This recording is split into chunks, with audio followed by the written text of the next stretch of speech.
বনে থাকত এক ময়ূর, তার নাম ছিল রূপাই। বাবা, তার দিমাগ দেখে কে! ইস!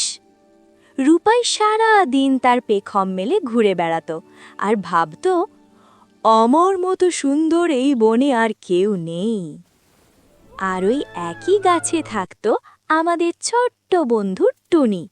টুনি হলো একটা দর্জি পাখি বা টুনটুনি। সারা দিন সে খেটে খুঁটে পাতা সেলাই করে তার বাসা বানাতো। একদিন টুনি বলল, রূপাই ভাই, আকাশটা কেমন কালো হয়ে আসছে, একটু খাবার জমিয়ে রাখো। রূপাই তো রেগে মেগে আগুন। এই চুনোপুটি, তুই আমাকে জ্ঞান দিস? আমি হলাম এই বনের রাজকুমার, আমার কি খাবারের অভাব হবে? যা, ভাগ এখান থেকে। টুনি মন খারাপ করে নিজের কাজে চলে গেল। আহারে বেচারি! ঠিক দুপুরবেলা রোদ চড় করছে। হঠাৎ এক বুড়ো চিল এসে বসল রূপাইয়ের ডালে।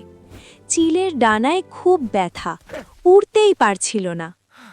চিল দাদু কাঁপতে কাঁপতে বলল, ও ভাই ময়ূর, আমাকে একটু ছায়ায় বসতে দেবে আর এক ঢোক পানি?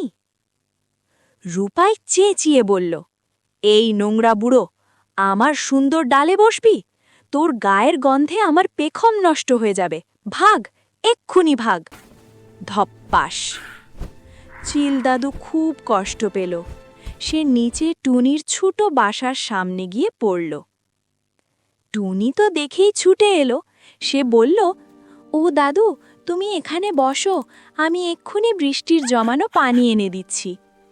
সহজে টুনি তার নিজের জমানো খাবার থেকে একটা পোকাও দিল দাদুকে। কি লক্ষ্মী মেয়ে, তাই না? খাবার খেয়ে চিল দাদু খুশি হয়ে টুনির মাথায় হাত বুলিয়ে দিল।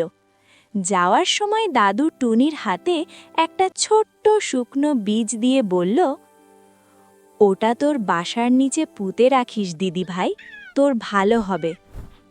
বলেই দাদু ফুলক করে উড়ে গেল। ম্যাজিক নাকি? সেদিন রাত্রেই শুরু হলো বিশাল ঝড়। হু হু শব্দে বাতাস, কালবৈশাখী ঝড়ে সব থচননচন। রূপাই ময়ূরের সেই অহংকারী পেখম ঝড়ে ছিঁড়ে কুড়ে একাকার। তার জমানো সব ফল ঝড়ে উড়ে গেল। পরদিন সকালে রূপাই শীতে কাঁপছে, পেটে কিচ্ছু নেই। সে দেখল টুনির বাসার নিচে সেই বীজ থেকে একটা জাদুর গাছ হয়েছে। আর সেই গাছে থোকায় থোকায় সোনালি রঙে জাম ধরে আছে। ওয়াও! সহানুভূতিশীল সুরে রূপাই ময়ূর লজ্জায় মাথা নিচু করে টুনির কাছে এলো। সে বলল, টুনি, ও টুনি, আমাকে একটু খেতে দিবি বোন? আমি খুব ভুল করেছি। তোমরা কি ভাবছ, টুনি কি তাকে ফিরিয়ে দেবে? উহু, টুনি তো আমাদের মতো না।